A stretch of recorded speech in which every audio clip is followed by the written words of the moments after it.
Dear students, आज हम start करेंगे साइक्लो एडिशन रिएक्शंस। यानी पेरिसाइक्लिक रिएक्शंस के जो नंबर सेकंड रिएक्शंस आती हैं वो होती हैं साइक्लो एडिशन रिएक्शंस। तो साइक्लो एडिशन रिएक्शंस क्या होती हैं?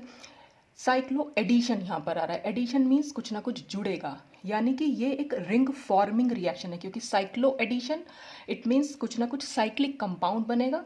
तो ये एक रिंग फॉर्मिंग रिएक्शन है, और क्योंकि ये एक रिंग फॉर्मिंग रिएक्शन है, that's why these reactions are widely used in organic synthesis. बहुत ज़्यादा इंपॉर्टेंस है इनकी ऑर्गेनिक सिंथेसिस में। अब अगर हम बाय डेफिनेशन देखें, जैसा कि मैंने आपको बोला ही कि कोई ना कोई दो मॉलिक्यूल्स होंगे जिनकी एडिशन रिएक्शंस होंगी, और उन एडिशन रिएक्शंस के थ्रू कोई साइक्लिक कंपाउंड का फॉर्मेशन होगा, तो वो होती है साइक्लो एडिशन रिएक्शंस।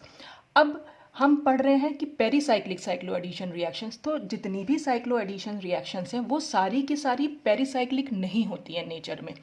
पेरिसाइक्लिक से मतलब मैंने आपको पहले भी बताया था कि इसका मतलब होता है कंसर्टेड रिएक्शंस, कि जहाँ पर कोई इंटरमीडिएट का फॉर्मेशन ना हो, बॉन्ड ब्रेकिंग और बॉन्ड मेकिंग दोनों ही एक साथ होते हैं, और ये रिएक्शन साइक्लिक ट्रांजिशन स्टेट के थ्रू होती हैं। अब फॉर एग्जांपल जैसे एक रिएक्शन यहाँ पर, ये एग्जांपल है पैटर्नो-बुची रिएक्शन का, जिसमें हमने एक कीटोन लिया है और एक एल्कीन ली है। अगर हम लाइट की प्रेजेंस में रिएक्शन कराएं, जैसे कि पता ही है कि लाइट की रिएक्शंस में फ्री रेडिकल फॉर्मेशन होता है, तो यहाँ पर क्या है, अगर इस वाले बॉन्ड में कीटोन का जो ये बॉन्ड है सिंगल बॉन्ड, ये बॉन्ड ब्रेक होगा, और ये किस तरीके से ब्रेक होगा कि दोनों जो कार्बन है और जो ऑक्सीजन है, इन दोनों के पास अपने अपने रेडिकल्स या इलेक्ट्रॉन्स जो है वो वापस पहुंच जाएंगे। मतलब फ्री रेडिकल जैसे फॉर्म होता है कि एक बॉन्ड ब्रेक हुआ, एक बॉन्ड में क्योंकि दो इलेक्ट्रॉन है, ऑक्सीजन के पास अपना इलेक्ट्रॉन और कार्बन के पास अपना इलेक्ट्रॉन पहुंच जाएगा। इसको हम हाफ एरो से शो करते हैं। ठीक ऐसा ही एल्कीन के केस में भी होगा। इसका भी जो एक पाई बॉन्ड है उसका भी एक इलेक्ट्रॉन इस कार्बन के पास और दूसरा इसका एक इलेक्ट्रॉन इस कार्बन के पास पहुंच जाएगा।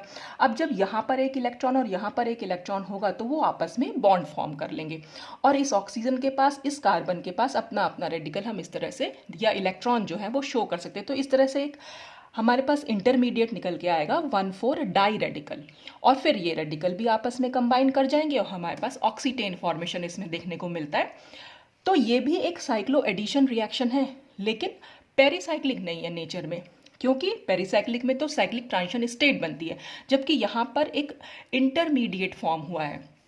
ऐसे ही अगर हम और एक रिएक्शन देखें जिसमें हमने अल्फा बीटा अनसैचुरेटेड कीटोन लिए हैं, जिनकी रिएक्शन फिर से हमने एक एल्कीन में करा के साथ कराई है इन प्रेजेंस ऑफ लाइट, तो फिर से यही कि पाई बॉन्ड जो ब्रेक होगा, फ्री रेडिकल यहाँ पर फॉर्म हो जाएंगे, ये दोनों फ्री रेडिकल आपस में कंबाइन कर जाएंगे और फिर वापस दोबारा से ये भी कंबाइन कर जाएगा। तो यहाँ पर भी आप देख रहे हैं कि ये एक 1,4 डाई रेडिकल हमारे पास निकल कर आता है, यानी कि एक इंटरमीडिएट फॉर्म होता है। तो इस तरह की और भी रिएक्शंस होती हैं जहाँ पर हमें रेडिकल फॉर्मेशन या फिर कैटायन या एनायन, ज्यूटर आयन जो हम जिसको बोल देते हैं कि आयनिक इंटरमीडिएट वहाँ पर देखने को मिलते हैं। तो जितनी भी ये रिएक्शंस होती हैं जहाँ पर हमें इंटरमीडिएट देखने को मिल रहा है, तो वो साइक्लो एडिशन रिएक्शंस पेरिसाइक्लिक नहीं होती है नेचर में। इनको हम बाद में डिटेल में स्टडी भी करेंगे। तो पेरिसाइक्लिक साइक्लो एडिशन रिएक्शंस क्या होती हैं, जो कि सिंगल स्टेप में प्रोसीड करती हैं और जिसमें कहीं पर कोई इंटरमीडिएट जो है वो फॉर्म नहीं होता है। अब देखें वो कौन सी रिएक्शंस होती हैं। जैसे हम यहाँ पर, ये मैंने एक इथाइलिन मॉलिक्यूल बनाया है और ये एक दूसरा इथाइलिन मॉलिक्यूल है। अब क्योंकि यहाँ पर साइक्लो एडिशन होना है, यानी कि साइक्लिक शिफ्ट ऑफ इलेक्ट्रॉन्स कह सकते हैं यहाँ पर, जैसा हमने इलेक्ट्रोसाइक्लिक रिएक्शंस में देखा था कि अगर ये पाई बॉन्ड मूव कर जाएगा, यानी इस कार्बन और इस कार्बन के बीच में एक सिग्मा बॉन्ड फॉर्म हो जाएगा, और ये पाई बॉन्ड इधर मूव कर जाएगा, यानी कि इस कार्बन और इस कार्बन के बीच में एक सिग्मा बॉन्ड फॉर्म हो जाएगा, तो हमारे पास एक साइक्लिक कंपाउंड बन के आएगा, ये साइक्लोब्यूटेन जो बना है इसमें। तो इस तरह की रिएक्शन हो जाएंगी साइक्लो एडिशन। तो बीच में क्या होता है, इसमें ट्रांजिशन स्टेट बनती है। अब ट्रांजिशन स्टेट कैसे बनेगी, ये देखिए, इसमें जो ये वाला बॉन्ड है ये मैंने यहाँ शो किया है, और एक ये बॉन्ड है जो मैंने यहाँ शो किया है, और ये बॉन्ड जो है क्योंकि ब्रेक हो रहा है, तो ब्रेक होने वाले बॉन्ड को हमने डॉटेड लाइन से दिखा दिया, और ये भी ब्रेक हो रहा है तो हमने इसको भी डॉटेड लाइन से दिखाया। फिर इनके इस कार्बन और इस कार्बन के बीच में बॉन्ड फॉर्म हो रहा है तो हमने उसको इस तरह से शो कर दिया, और इस कार्बन और इस कार्बन के बीच में एक बॉन्ड फॉर्म हो रहा है तो हमने ये, तो आप देख रहे हैं एक ये साइक्लिक ट्रांजिशन स्टेट यहाँ पर निकल के आ रही है। तो यहाँ कोई इंटरमीडिएट फॉर्म नहीं हो रहा है, और फिर हमारे पास ये कंपाउंड बन के आता है, जिसमें हमने यहाँ पर अगर इस कंपाउंड को ऑब्जर्व करें तो आप देखेंगे कि यहाँ पर दो नए सिग्मा बॉन्ड बने हैं, और 2 पाई बॉन्ड्स जो हैं वो उनका लॉस हुआ है।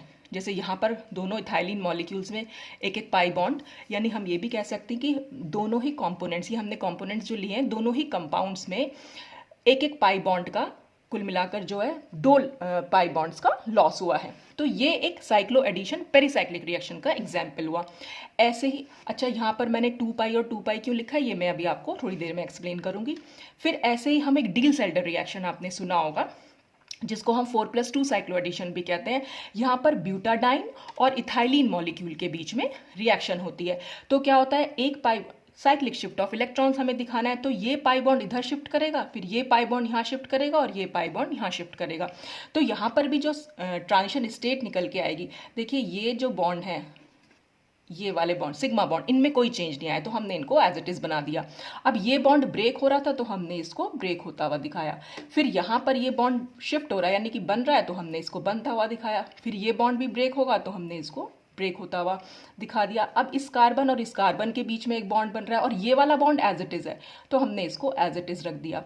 और क्योंकि ये बन रहा है इनके बीच में तो हमने ये बनता हुआ दिखाया। फिर ये ब्रेक हो रहा है, ये ब्रेक होता हुआ, और फिर इस कार्बन और इस कार्बन के बीच में बन रहा है तो ये। तो आप देख रहे हैं यहाँ पर भी एक साइक्लिक ट्रांजिशन स्टेट निकल के आती है। और फिर हमारे पास ये कंपाउंड बन के आया साइक्लोहेक्सीन जिसको हम बोलते हैं। यहाँ पर भी आप देखें तो ये 2 नए सिग्मा बॉन्ड जो हैं बन के आए हैं, इस कार्बन और इस कार्बन के बीच में और इस कार्बन और इस कार्बन के बीच में। तो 2 नए सिग्मा बॉन्ड बने। और अगर आप ओवरऑल देखें, ओवरऑल यहाँ पर देखें तो हमारे पास 3 पाई बॉन्ड्स थे दोनों कंपोनेंट्स के मिलाकर, और यहाँ पर सिर्फ 1 पाई बॉन्ड है, यानी कि यहाँ पर भी लॉस ऑफ 2 पाई बॉन्ड्स हुआ है और गेन ऑफ 2 सिग्मा बॉन्ड्स हुआ है। तो इस तरह से ये जो रिएक्शंस होती हैं जो साइक्लिक ट्रांजिशन स्टेट के थ्रू होती हैं, इनको हम बोल देते हैं कि ये साइक्लो एडिशन रिएक्शंस है पेरिसाइक्लिक टाइप की। अब इनका क्लासिफिकेशन कैसे करेंगे, तो इनका क्लासिफिकेशन जो है वो डिपेंड करता है किन किन चीज़ों पर। सबसे पहले कि number of electrons of each unit participating. हम सबसे पहले ये देखेंगे कि हर पार्टिसिपेंट में कितने नंबर ऑफ इलेक्ट्रॉन्स जो हैं मूव कर रहे हैं या ब्रेक हो रहे हैं, या ठीक है। तो अब यहाँ पर अगर हम देखें, जैसे पहली रिएक्शन हमने देखी थी इथाइलिन मॉलिक्यूल की, तो यहाँ पर कितने नंबर ऑफ इलेक्ट्रॉन्स यूज हो रहे थे, क्योंकि पाई बॉन्ड शिफ्ट कर रहा था और एक पाई बॉन्ड यहाँ शिफ्ट कर रहा था। और पाई बॉन्ड में क्योंकि 2 इलेक्ट्रॉन्स होते हैं तो 2 इलेक्ट्रॉन्स यहाँ इन्वॉल्व हो रहे थे और यहाँ पर भी 2 इलेक्ट्रॉन्स इन्वॉल्व हो रहे थे, और ये दोनों इलेक्ट्रॉन्स आपस में कंबाइन करके हम जिसको हम साइक्लो एडिशन बोल रहे हैं वो हमारा प्रोडक्ट फॉर्म कर देते थे। तो इसलिए हम इसको बोल सकते हैं कि ये 2+2 साइक्लो एडिशन है, जिसको हम इस तरह से दिखाते हैं, स्क्वायर ब्रैकेट के अंदर हम 2+2 साइक्लो एडिशन इसको दिखा सकते हैं। तो ये जो नंबर है ये शो करता है कि कितने नंबर ऑफ इलेक्ट्रॉन्स रिएक्शन में पार्टिसिपेट कर रहे हैं। फिर हम एक और तरीके से इसका क्लासिफिकेशन कर सकते हैं कि nature of bond undergoing change, कि कौन कौन से बॉन्ड में चेंज आ रहा है। जैसे कि हमने देखा दोनों ही एग्जाम्पल में पाई बॉन्ड के अंदर चेंज आ रहा था, यहाँ पर भी पाई बॉन्ड शिफ्ट कर रहा है, ये भी पाई बॉन्ड शिफ्ट कर रहा है, यहाँ भी पाई बॉन्ड शिफ्ट कर रहा है, ये भी पाई बॉन्ड है और ये भी पाई बॉन्ड है। तो ऐसे ही हम इसको, जब पाई बॉन्ड है तो हम इसको 2 पाई और 2 पाई भी लिख सकते हैं। और यहाँ पर हमारे पास कितने नंबर ऑफ इलेक्ट्रॉन्स यूज हो रहे थे, क्योंकि 2 पाई बॉन्ड है इसलिए हम 4 इलेक्ट्रॉन्स यहाँ यूज कर रहे थे, तो 4, और क्योंकि वो पाई बॉन्ड्स हैं तो हमने 4 पाई लिख दिया प्लस। और यहाँ पर कितने नंबर ऑफ इलेक्ट्रॉन्स यूज हो रहे थे, क्योंकि ये पाई बॉन्ड शिफ्ट कर रहा था तो इसमें 2 इलेक्ट्रॉन्स हैं, और ये क्योंकि पाई बॉन्ड है तो 4 पाई प्लस 2 पाई। जैसे हमने यहाँ पर इसको शो भी कर दिया कि नंबर ऑफ इलेक्ट्रॉन्स के बेसिस पर या नेचर ऑफ बॉन्ड के बेसिस पर हम इनको मेनली, हमने यहाँ पर सिर्फ 2 टाइप की रिएक्शंस स्टडी करेंगे इसलिए मैंने इसको डिवाइड कर दिया इस हिसाब से, वरना ये बहुत तरीके की होती हैं। कहीं कहीं पर आपको 6+2 देखने को मिलेगी, 6+4 देखने को मिलेगी, 4+4 देखने को मिलेगी, बहुत सारी, बस नंबर ऑफ इलेक्ट्रॉन्स पर क्योंकि ये डिपेंड करता है। तो इसको हमने जैसे 2+2 को अगर हमें लिखना है तो हम इस तरह से लिख सकते हैं या इस तरह से लिख सकते हैं, 4+2 4 पाई प्लस 2 पाई लिख सकते हैं। फिर थर्ड टाइप ऑफ क्या होगा इसका क्लासिफिकेशन की stereochemical mode of cycloaddition. अब ये स्टीरियोकेमिकल मोड क्या है ये हम अभी आगे समझेंगे। बस यहाँ पर स्टीरियोकेमिकल मोड या तो सुप्रा होगा या एंट्रा होगा। अब अगर सुप्रा होगा तो उसके लिए हम सफिक्स लगा देते हैं s, और अगर एंट्रा हुआ तो उसके लिए सफिक्स लगा देते हैं a। इसलिए कहीं कहीं आपको बुक्स में देखने को मिलेगा कि इस तरह से लिखा हुआ होता है π2s प्लस π2s। अब π2s का क्या मतलब हुआ, पाई तो हो गए number of bond, nature of bond undergoing change, 2 क्या हो गया, number of electrons of each unit participating, और S क्या हो गया, ये stereochemical mode of cycloaddition, यानी कि ये सुप्रा हुआ, यानी कि जो ये वाली यूनिट है वो सुप्रा एडिशन कर रही है। और ऐसे ही दूसरी वाली यूनिट में भी हम पाई 2s देख सकते हैं। तो यहाँ पर आप देख रहे हैं दोनों ही सुप्रा सुप्रा होते हैं। और यहाँ भी जैसे 4+2 में आप देखेंगे 4+2 लिख सकते हैं, 4 पाई प्लस 2 पाई लिख सकते हैं, और पाई 4s प्लस पाई 2s भी लिख सकते हैं। तो इसका मतलब यही हुआ कि नंबर, ये तो नेचर दिखा देता है, ये नंबर ऑफ इलेक्ट्रॉन्स दिखा देता है, और ये stereochemical mode of cycloaddition दिखाता है। तो इस तरह से हम इन रिएक्शंस को क्लासीफाई कर सकते हैं। अब हम देखेंगे कि ये सुप्रा और एंट्रा का मतलब क्या है। देखिए, अगर हम 4+2 साइक्लो एडिशन फॉर एग्जाम्पल ले रहे हैं, तो 4+2 में हमने ये क्या करा है, ब्यूटाडाइन के ऑर्बिटल्स को शो कर दिया है। और जैसा कि मैं आपको पहले भी कितनी बार बता चुकी हूँ इसमें कि कॉर्नर वाले ऑर्बिटल्स या कॉर्नर वाले जो कार्बन्स हैं, क्योंकि वही पार्टिसिपेट करेंगे, क्योंकि सिग्मा बॉन्ड यहीं पर बनकर आ रहा है, तो हमने उनकी बॉन्डिंग को देखना है। और ये है इथाइलिन मॉलिक्यूल के p ऑर्बिटल्स को हमने बना दिया। यहाँ पर मैंने कोई साइन वाइन अभी यूज़ नहीं किया है, आप सिर्फ इसको ऐसे समझिए, हमें सिर्फ सुप्रा और एंट्रा से मतलब है। क्योंकि अब देखिए यहाँ पर क्या हो रहा है, आप देख रहे हैं कि इस ब्यूटाडाइन के जो ये कॉर्नर वाले p ऑर्बिटल्स हैं, जब ये ओवरलैप कर रहे हैं इथाइलिन के साथ, तो दोनों में ही क्या हो रहा है, ये नीचे वाला लोब और इसका भी नीचे वाला लोब, दोनों के ही सेम लोब्स, यानी कि पाई सिस्टम के सेम साइड वाले लोब्स जो हैं वो ओवरलैप कर रहे हैं इथाइलिन मॉलिक्यूल के साथ। और इथाइलिन मॉलिक्यूल के भी p ऑर्बिटल को देखिए, दोनों के ही अपर लोब्स, यानी कि पाई सिस्टम के सेम साइड या सेम फेज वाले जो लोब्स हैं वो कंबाइन कर रहे हैं ऊपर से। तो जब भी कभी इस तरह से होगा कि सेम फेज, यानी कि यूं कह सकते हैं कि या तो दोनों के अपर लोब्स या दोनों ही ऑर्बिटल्स के लोअर लोब्स, यानी कि सेम लोब्स जो हैं जब वो कंबाइन करेंगे, तो हम उसके लिए वर्ड सफिक्स यूज कर लेते हैं s, यानी s फॉर सुप्रा। तो ये जो साइक्लो एडिशन होगा इसको हम दिखा सकते हैं 4s प्लस 2s से। अब यहाँ पर देखिए, ये एक, अगर मैं यहाँ पर दिखा रही हूँ तो देख रहे हैं आप, ये जो ब्यूटाडाइन का स्ट्रक्चर है, इसमें जो ये कॉर्नर वाला ऑर्बिटल है, इसमें तो जा रहा है नीचे वाला लोब कंबाइन करने के लिए, और इस ऑर्बिटल का जा रहा है ऊपर वाला लोब, यानी कि जो पाई बॉन्ड, पाई सिस्टम जो है हमारा, उसके जो है ऑपोजिट साइड्स वाले जो लोब्स है वो आपस में कंबाइन कर रहे हैं। एक ही सिस्टम में हमें देखना है, यहाँ पर सिर्फ एक ही कंपोनेंट की बात कर रहे हैं कि एक बार नीचे वाला लोब और एक बार ये ऊपर वाला लोब। तो हम इसके लिए वर्ड यूज करेंगे 4a। तो 4a का यानी ये एंट्राफेशियल हो गया। जब ऑपोजिट लोब्स कंबाइन करते हैं एक ही कंपोनेंट के, तो हम उसके लिए एंट्रा वर्ड यूज कर लेते हैं, या एंट्रा सफिक्स या ए सफिक्स हम यहाँ पर यूज कर लेते हैं। अब आप देखिए ये इथाइलिन मॉलिक्यूल में, क्योंकि दोनों ही अपर लोब्स हैं, यानी कि दोनों ही सेम लोब्स हैं, तो जब दोनों ही सेम लोब्स हैं तो हम इसके लिए एस जो है सफिक्स यूज करते हैं। तो जो ये एडिशन होगा इसको हम लिखेंगे 4a प्लस 2s। इस चीज को आप बहुत ध्यान से समझिएगा कि जो a और s है, हमें सिर्फ एक ही कंपोनेंट में चेक करना है, बस एक ही कंपोनेंट के जो दोनों ऑर्बिटल्स हैं, अगर उनके सेम लोब्स, चाहे तो वो दोनों नीचे वाले हों चाहे वो दोनों ऊपर वाले हों, तो हम s लगाएंगे। और अगर एक ऊपर वाला लोब और एक नीचे वाला लोब कंबाइन करेगा तो हम a लगाएंगे।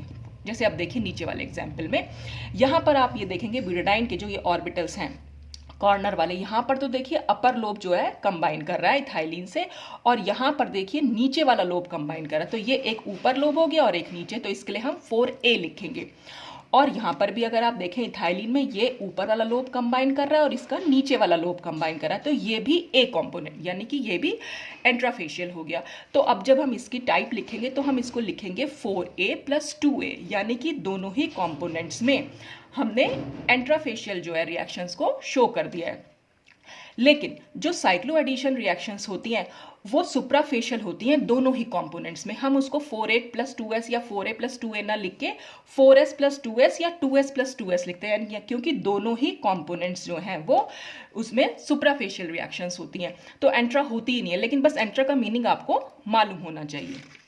अब हम देखेंगे इसका कि इन्हीं साइक्लो एडिशन रिएक्शंस को हम कैसे एक्सप्लेन कर सकते हैं डिफरेंट मैथड्स, यानी इनकी मैकेनिज्म जो है कैसे हम एक्सप्लेन कर सकते हैं। तो सबसे पहले हम ले रहे हैं इसमें FMO मेथड, यानी कि फ्रंटियर मॉलिक्यूलर ऑर्बिटल मेथड। ये फ्रंटियर मॉलिक्यूलर ऑर्बिटल्स क्या होते हैं, ये मैंने इलेक्ट्रोसाइक्लिक रिएक्शंस में अच्छी तरह से एक्सप्लेन किया हुआ है।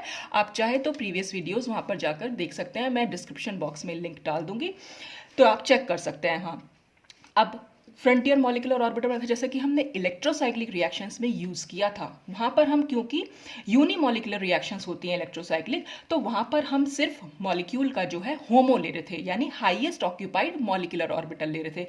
अब क्योंकि ये यहाँ पर हमारी जो बाई मॉलिक्यूलर रिएक्शंस होती हैं, तो बाई मॉलिक्यूलर रिएक्शंस में क्या होता है, हम हमेशा जो है एक का तो होमो लेते हैं और दूसरे का ल्यूमो लेते हैं। यानी सिंपल सा, पहले तो हम इसमें देखेंगे कि bonding overlap between the P orbitals at the terminal carbon of each pi electron system. सबसे पहले तो हम दोनों के बीच में बॉन्डिंग ओवरलैप होना चाहिए। अब बॉन्डिंग ओवरलैप का भी मैं मतलब अभी आपको बताऊंगी कि क्या होता है। तो एक तो हमें बॉन्डिंग ओवरलैप चेक करना है एक कंपोनेंट का दूसरे कंपोनेंट के पी ऑर्बिटल के साथ, और दूसरा हमें चेक करना है कि एक कंपोनेंट का हमें होमो लेना है और दूसरे कंपोनेंट का हमें ल्यूमो लेना है ओवरलैपिंग के लिए। अब हम एक्सप्लेन करेंगे 2+2 साइक्लो एडिशन रिएक्शंस को। सबसे पहले हम देखेंगे थर्मल इंड्यूस्ड रिएक्शन। तो थर्मल इंड्यूस्ड रिएक्शन के लिए, उसके लिए हमें क्या करना पड़ेगा कि इनके होमो और ल्यूमो को, यानी इथाइलिन मॉलिक्यूल के होमो और ल्यूमो को ड्रॉ करना पड़ेगा। ये ड्रॉ करना भी मैंने आपको इलेक्ट्रोसाइक्लिक रिएक्शंस में समझाया था। तो हमें क्या करना होता है, दोनों ही इथाइलिन मॉलिक्यूल के, ये हमारा साई1 होता है इथाइलिन मॉलिक्यूल का, और ये साई2 स्टार, एक बॉन्डिंग बनता है उसमें और एक एंटी बॉन्डिंग बनता है। क्योंकि इथाइलिन मॉलिक्यूल में total number of pi electrons 2 हैं, तो हमने ये 2 इलेक्ट्रॉन्स यहाँ पर फिल कर दिए और ऊपर वाला यहाँ पर खाली रहा। तो जो भी हाईएस्ट ऑक्यूपाइड मॉलिक्यूलर ऑर्बिटल हो गया इथाइलिन का, वो हो जाएगा साई1, और लोएस्ट अनऑक्यूपाइड मॉलिक्यूलर ऑर्बिटल हो जाएगा साई2 स्टार। और अगर हम इनकी सिमेट्री की बात करें, तो मैंने आपको बताया हुआ है कि जो भी लोएस्ट मॉलिक्यूलर ऑर्बिटल होता है किसी भी मॉलिक्यूल में, तो उसमें हमेशा m सिमेट्री होती है और फिर इसके ऊपर फिर से C2 सिमेट्री होती है, फिर m होती है, फिर C2 होती है। ये तो हमने बनाया एक मॉलिक्यूल। फिर हम ऐसे ही दूसरा मॉलिक्यूल ड्रॉ कर लेंगे। दूसरे मॉलिक्यूल का भी साई1 और साई2 स्टार हमने दिखा दिया, यही होमो हुआ और एक ल्यूमो हुआ। अब क्योंकि दोनों के बीच में रिएक्शन होनी है, और दोनों के बीच में रिएक्शन का फ्रंटियर मॉलिक्यूलर ऑर्बिटल का पहली चीज थी कि बॉन्डिंग ओवरलैप हो दोनों के बीच में, जो टर्मिनल कार्बन पर पी ऑर्बिटल्स होते हैं, और दूसरा हमें एक का होमो लेना है और एक का ल्यूमो। तो सपोज हम इस मॉलिक्यूल का होमो ले रहे हैं और इस मॉलिक्यूल का ल्यूमो ले रहे हैं, ये इसका ल्यूमो है। अब इन दोनों का हम आपस में इंटरेक्शन करा के देखेंगे, यानी ओवरलैप करा के देखेंगे दोनों ही ऑर्बिटल्स, दोनों मॉलिक्यूलर ऑर्बिटल्स का। तो हमने ये एक का होमो बना लिया और दूसरे का ल्यूमो बनाया। होमो में आपने देखा m सिमेट्री होती है, इसीलिए दोनों के पॉजिटिव साइन एक दूसरे के आमने सामने हैं, और C2 सिमेट्री में हमेशा ऑपोजिट साइन एक दूसरे के आमने सामने होते हैं। तो हमने ये इस तरह से दोनों को ड्रॉ कर लिया, ये होमो बना लिया एक मॉलिक्यूल का, ये ल्यूमो बना लिया दूसरे मॉलिक्यूल का। अब हम देखेंगे इसमें बॉन्डिंग और एंटी बॉन्डिंग इंटरेक्शन हो रहा है या किस टाइप का इंटरेक्शन हो रहा है। देखिए यहाँ पर क्या हो रहा है, इसका ये पॉजिटिव लोब इसके पॉजिटिव लोब से इंटरैक्ट कर रहा है। तो जब सेम साइन वाले लोब्स एक दूसरे से इंटरैक्ट करते हैं, तो वहां पर हमेशा बॉन्डिंग इंटरैक्शन देखने को मिलता है। तो ये तो एक बॉन्डिंग इंटरैक्शन है। तो हमारा ये जो इसकी पहली कंडीशन थी कि बॉन्डिंग ओवरलैप होना चाहिए, तो एक में तो हमें मिल गया। अब हम देखेंगे दूसरे में। तो यहाँ पर आप देख रहे हैं ये नेगेटिव साइन है और ये पॉजिटिव साइन है, तो ये दोनों एक दूसरे से ओवरलैप नहीं कर पाएंगे क्योंकि दोनों के ही साइन ऑपोजिट है। तो ये एक एंटी बॉन्डिंग इंटरेक्शन देखने को मिलता है। यहाँ पर बॉन्डिंग ना होकर एक नोड बन जाती है। मैंने आपको बताया भी था पॉजिटिव और नेगेटिव जब भी लोब्स कंबाइन करेंगे हमेशा एक नोड बनेगी वहां पर। तो ये एंटी बॉन्डिंग इंटरेक्शन हुआ, जबकि हमें चाहिए था कि दोनों ही ऑर्बिटल्स में हमें बॉन्डिंग इंटरेक्शन देखने को मिले। अगर दोनों में बॉन्डिंग नहीं मिल रहा है तो इसका मतलब ये रिएक्शन पॉसिबल नहीं है। और ये सिमेट्री फॉरबिडन भी है। देखिए सिमेट्री फॉरबिडन कैसे है, क्योंकि इस मॉलिक्यूलर ऑर्बिटल में m सिमेट्री है और इस मॉलिक्यूलर ऑर्बिटल में C2 सिमेट्री है।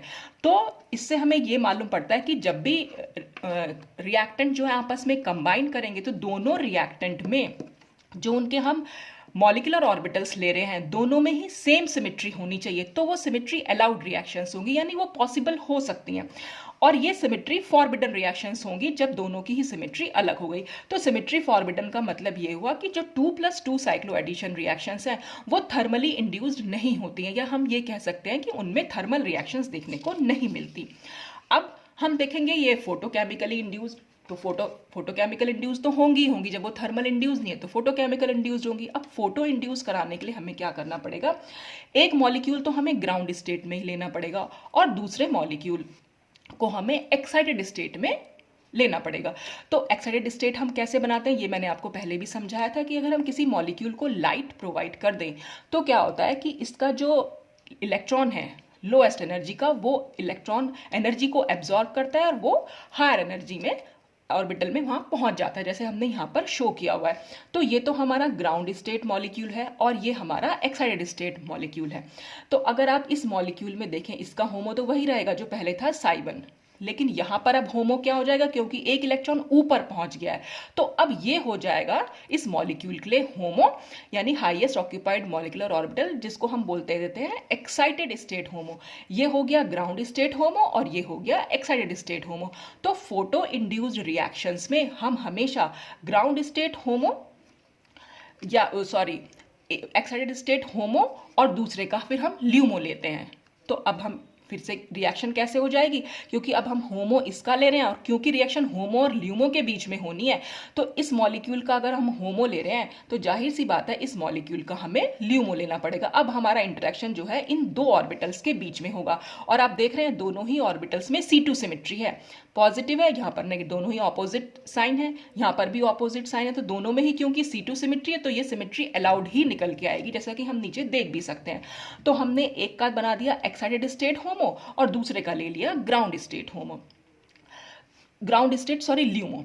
तो ये ग्राउंड स्टेट ल्यूमो लिया और एक्साइटेड स्टेट होमो ले लिया, दोनों में ही C2 सिमेट्री थी। अब हम यहाँ पर बॉन्डिंग और एंटी बॉन्डिंग ओवरलैप चेक करके देखेंगे। देखिए यहाँ पर इसका पॉजिटिव लोब इसके पॉजिटिव लोब से ही कंबाइन कर रहा है, तो यहाँ पर एक बॉन्डिंग ओवरलैप है, और यहाँ पर नेगेटिव लोब नेगेटिव से ही कंबाइन कर रहा है, तो ये यहाँ पर भी बॉन्डिंग ओवरलैप है। तो दोनों ही ऑर्बिटल्स में हमें बॉन्डिंग ओवरलैप देखने को मिल रहा है और इसीलिए ये सिमेट्री अलाउड भी है, क्योंकि दोनों में सिमेट्री भी हमेशा हमारी सेम आ रही है।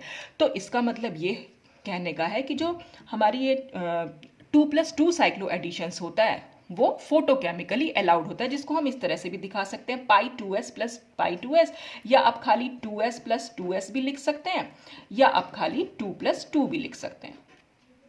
वो डिपेंड करता है आपने पूरा भी यहाँ भी, क्योंकि कुछ बुक्स में कई बार ऐसे लिखा होता है तो बच्चे कई बार कंफ्यूज हो जाते हैं कि इसका क्या मतलब है, तो आपको पता होना चाहिए कि उसका क्या मतलब है। तो इस तरह से हम फोटो इंड्यूस रिएक्शन इसमें करा के देख सकते हैं। अब हम देखेंगे यहाँ पर 4+2 साइक्लो एडिशन रिएक्शंस को। अब 4+2 साइक्लो एडिशन रिएक्शन में जैसे कि बहुत ही मोस्ट कॉमन एग्जांपल है इसका डील सेल्डर रिएक्शन का, जिसमें हम एक ब्यूटाडाइन लेते हैं या डाइन लेते हैं और एक डाइनोफाइल होता है। डील सेल्डर रिएक्शन को हम डिटेल्स में नेक्स्ट वीडियो में पूरा डिस्कस करेंगे इसको। तो अभी हम देखते हैं कि इसमें थर्मल इंड्यूस रिएक्शन पॉसिबल है या नहीं है। तो इसमें भी वही करना पड़ेगा, पहले हमें डाइन के मॉलिक्यूलर ऑर्बिटल को ड्रॉ करना पड़ेगा और इथाइलिन के मॉलिक्यूलर ऑर्बिटल को ड्रॉ करना पड़ेगा। अब डाइन में ये हमने ऑर्बिटल्स को ड्रॉ किया हुआ है, ये ऑर्बिटल्स कैसे बनते हैं ये सब मैं अपने प्रीवियस वीडियोस में एक्सप्लेन कर चुकी हूँ। तो इसमें 4 ऑर्बिटल्स बन के आएंगे, 2 बॉन्डिंग होंगे और 2 एंटी बॉन्डिंग होंगे। और क्योंकि यहाँ पर डाइन के पास 2 पाई बॉन्ड है, इसका मतलब इसके पास 4 इलेक्ट्रॉन्स हैं। वो चारों इलेक्ट्रॉन्स हमने इस तरह से 2 यहाँ पर आए और 2 ऊपर आ चले गए। फिर हमने इसी तरह इथाइलिन मॉलिक्यूल का ड्रॉ कर लिया, वहाँ पर भी 2 इलेक्ट्रॉन भर दिए। अब यहाँ पर होमो क्या हो जाएगा, क्योंकि यहाँ पर ये हाईएस्ट ऑक्यूपाइड मॉलिक्यूलर ऑर्बिटल है, तो यही इसका होमो रहेगा। और हमें ज़्यादातर हम रिएक्शंस में डील सेल्डर रिएक्शंस में डाइन का ही होमो लेते हैं और डाइनोफाइल का ल्यूमो लेते हैं, क्योंकि डाइन जो है हमारी इलेक्ट्रॉन रिच होनी चाहिए और डाइनोफाइल इलेक्ट्रॉन पुअर होना चाहिए। ये सब कंडीशंस होती हैं डील सेल्डर रिएक्शंस की, ये हम आगे डिटेल में पढ़ेंगे।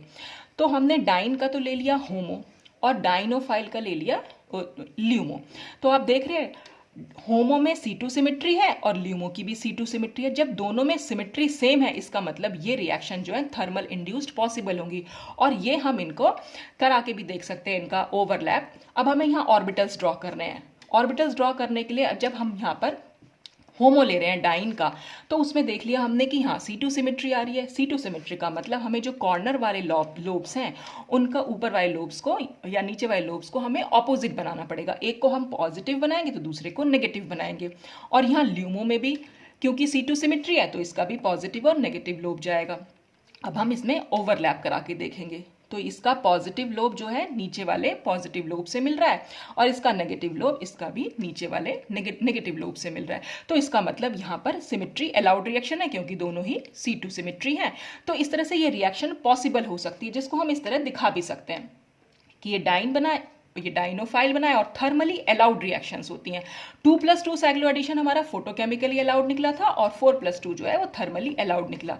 फिर पाई, क्योंकि पाई इलेक्ट्रॉन्स का नंबर, पाई इलेक्ट्रॉन्स यूज हुए हैं, 4 हमने नंबर ऑफ इलेक्ट्रॉन्स यूज किया और एस हमारा वही सुप्राफेशियल, क्योंकि आप देख रहे हैं इस वाले ऑर्बिटल में ये दोनों ही, यानी ब्यूटाडाइन के केस में दोनों ही नीचे वाले ऑर्बिटल है। आपको साइन नहीं चेक करना है, पॉजिटिव और नेगेटिव चेक नहीं करना है, आपको सिर्फ ये देखना है कि नीचे वाले ऑर्बिटल्स ही, यानी सेम फेज वाले ऑर्बिटल्स हमारे जो है जा रहे हैं, मतलब पाई बॉन्ड के सेम फेज पर प्रेजेंट हैं वो ऑर्बिटल्स।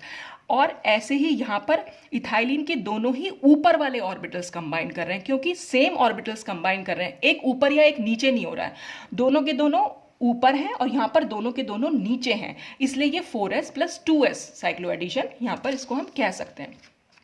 अब हम देखेंगे क्या ये फोटो इंड्यूस्ड पॉसिबल है, पर क्योंकि जब ये थर्मली इंड्यूस्ड पॉसिबल हो चुके तो फोटो इंड्यूस्ड होगी ही नहीं। अब आप यहाँ पर चेक भी कर सकते हैं इसको, जैसे हमने यहाँ डाइन लिया, डाइन को अगर हम इरेडिएट करा दें तो क्या होगा, इसका एक इलेक्ट्रॉन जो है वो ऊपर चला जाएगा, और जब एक इलेक्ट्रॉन ऊपर चला जाएगा तो अब होमो क्या हो जाएगा, Psi3 हो जाएगा डाइन के लिए, और इसमें आएगी एम सिमेट्री।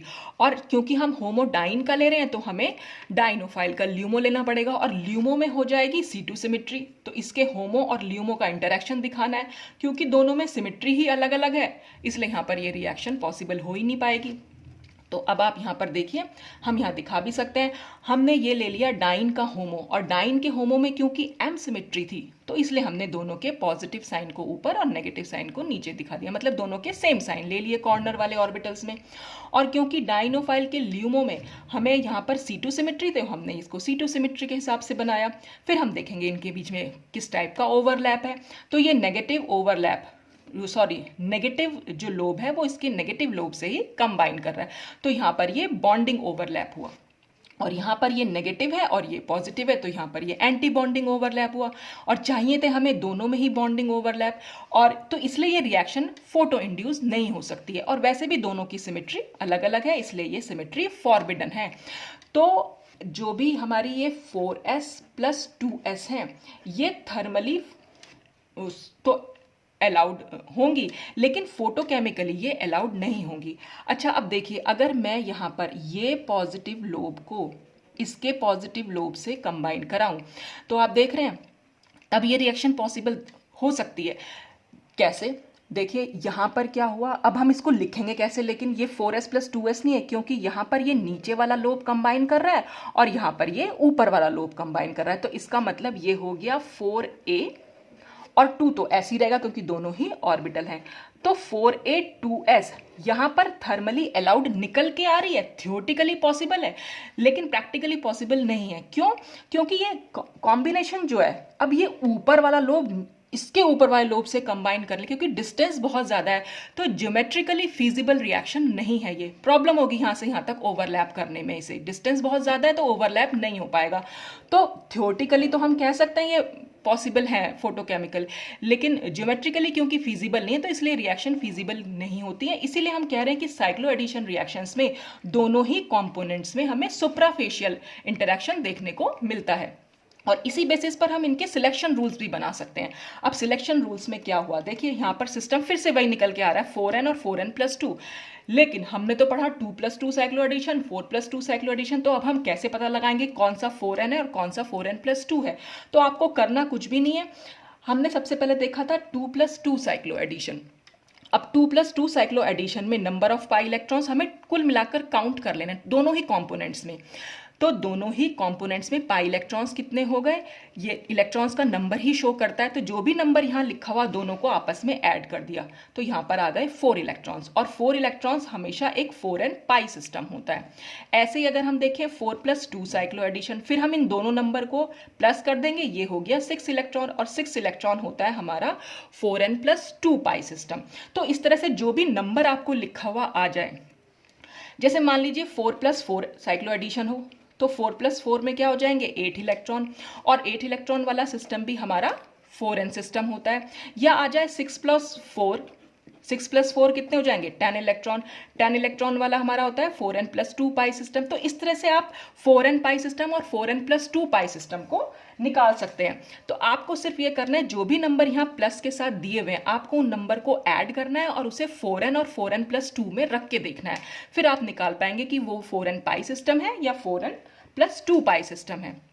अब जैसा कि हमने निकाला अभी कि 2+2 साइक्लो एडिशंस, क्योंकि 4n पाई सिस्टम है, और अभी हमने देखा भी कि वो फोटोकेमिकल अलाउड होती है, और उनमें अलाउड स्टीरियोकेमिस्ट्री क्या होती है, सुप्रा सुप्रा। सुप्रा सुप्रा का क्या मतलब है कि इथाइलिन के दोनों मॉलिक्यूल में, पहले मॉलिक्यूल में भी सुप्रा एडिशन था, सुप्रा स्टीरियोकेमिस्ट्री कह सकते हैं, स्टीरियोकेमिकल मोड कह सकते हैं, और दूसरे वाले में भी सुप्रा था, इसलिए हमने उसको 2s+2s लिखा था।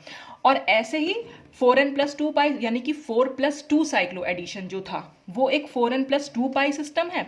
तो वहां पर क्योंकि थर्मल इंड्यूस रिएक्शंस होती हैं तो हमने यहाँ पर दिखा दी कि वो थर्मल इंड्यूस है, और वहां पर भी जो अलाउड स्टीरियोकेमिस्ट्री होगी वो सुप्रा सुप्रा होगी, इसीलिए हम उसको 4s+2s लिख देते हैं, और इसको हम 2s+2s लिख देते हैं। तो इस तरह से हम इनका 4n पाई सिस्टम और 4n+2 पाई सिस्टम निकाल के देख सकते हैं। और इसको याद करना फिर से बहुत ईजी है। मैंने आपको इलेक्ट्रोसाइक्लिक रिएक्शंस के लिए बताया था कि आपको क्या करना है, आपको याद रखना है 4n-dp। अब क्योंकि यहाँ d हमारा डिस रोटेटरी था इलेक्ट्रोसाइक्लिक रिएक्शंस में, अब हमें यहाँ डिस से तो कोई मतलब नहीं है, तो डिस और कौन हो नहीं रहा है, आपने इसको काट दिया तो क्या बचा 4n-p। तो इसका मतलब 4n पाई सिस्टम में फोटोकेमिकल रिएक्शंस पॉसिबल हैं और वो सुप्रा सुप्रा ही होती हैं। तो आपको याद करना भी ईजी है। तो 4n-dp से आप बहुत कुछ याद कर सकते हैं। तो यहाँ पर जब 4n-p है तो 4n+2 जो हो जाएगा वो t हो जाएगा, यानी थर्मल हो जाएंगी। तो आपको सिर्फ 4n-dp याद रखना है, और साइक्लो एडिशन के केस में d को कैंसिल कर देना, काट दीजिए उसे, तो 4n-p हो जाएगा। तो इस तरह से हम इन साइक्लो एडिशन रिएक्शंस के जो सिलेक्शन रूल्स हैं उनको याद भी कर सकते हैं। तो यहाँ पर हमारी ये साइक्लो एडिशन रिएक्शंस का जो इंट्रोडक्शन था या क्लासिफिकेशन भी हमने यहाँ डिस्कस किया, इंट्रोडक्शन डिस्कस किया, और ये सुप्रा इंट्रा क्या होते हैं वो सब इसमें डिस्कस किया।